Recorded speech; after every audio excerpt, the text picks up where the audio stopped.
Professor Kixlara had designed the resource management final to be humbling.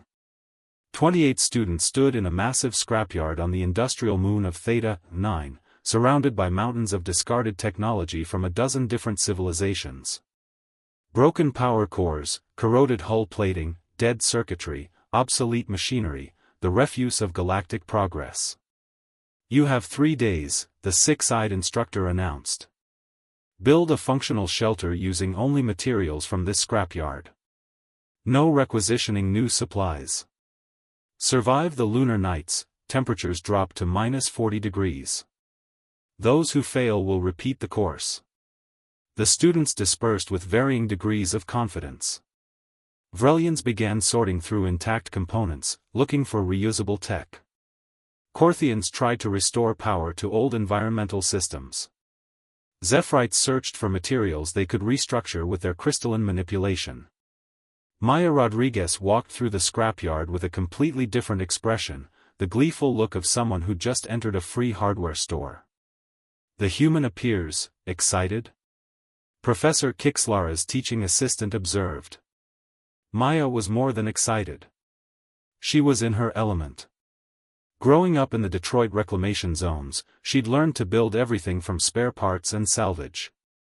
Her father had been a junker, someone who made art from trash. Her mother had worked in recycling engineering. Maya had been MacGyvering solutions since she was 8 years old. She began collecting items that made no sense to the observing drones. A cracked solar panel from a Vrelian ship.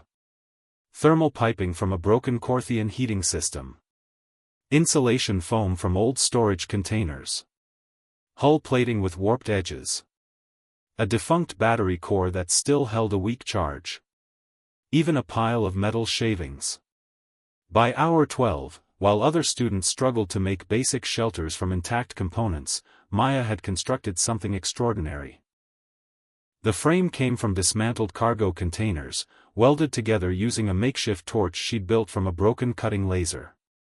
The walls were triple-layered, hull plating on the outside, insulation foam in the middle, and reflective paneling inside that she'd polished from scrap metal. But the genius was in the heating system. Maya had taken the defunct battery core and wired it to the cracked solar panel using cannibalized circuitry. During the day, the panel charged the battery, barely, but enough. Then she'd routed the thermal piping through the cabin walls and connected it to heat-conductive coils she'd wound from copper wiring salvaged from old power systems. The battery didn't power heating elements, it powered a simple pump that circulated a liquid solution she'd created by melting down certain plastics. The liquid absorbed heat during the day from sun-warmed metal surfaces, then was pumped through the cabin walls at night, radiating warmth. A thermal mass heating system built entirely from garbage. Professor Kixlara inspected the cabin on day 3, her multiple eyes widening with each discovery. "This shouldn't work. These components are incompatible. The battery is dead. The solar panel is cracked. The piping is from a completely different technological standard." Maya shrugged, wiping grease from her hands.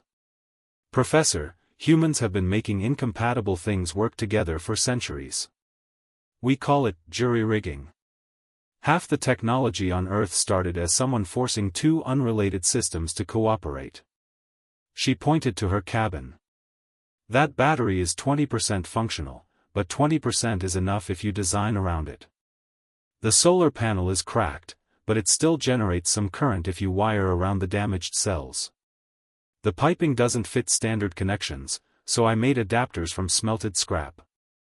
But this level of improvisation requires creativity and desperation," Maya finished. "The two things humans have in abundance. We're the species that made spaceships from Nazi rocket parts and washing machine timers. We built the International Space Station from pieces made by countries that couldn't agree on measurement systems. We invented duct tape and convinced ourselves it could fix anything, and we were mostly right." That night, as temperatures plummeted, most students huddled in their shelters wearing thermal suits to survive. A few had functioning but energy-inefficient heating. Maya sat comfortably in her cabin at a pleasant 22 degrees, reading a book she'd made by binding paper-thin metal sheets and etching them with acid from battery cores. The cabin creaked and groaned. It was held together by mismatched bolts, improvised welding, and what Maya called aggressive optimism, but it worked. Professor Kixlara added a new section to her course, Human Adaptive Engineering, or How to Make Garbage Useful. She had a feeling it would be the most valuable lesson her students ever learned. Maya's cabin remained in the scrapyard as a permanent exhibit. Beside it, a plaque read, Human Ingenuity, proof that broken is just another word for hasn't been fixed yet.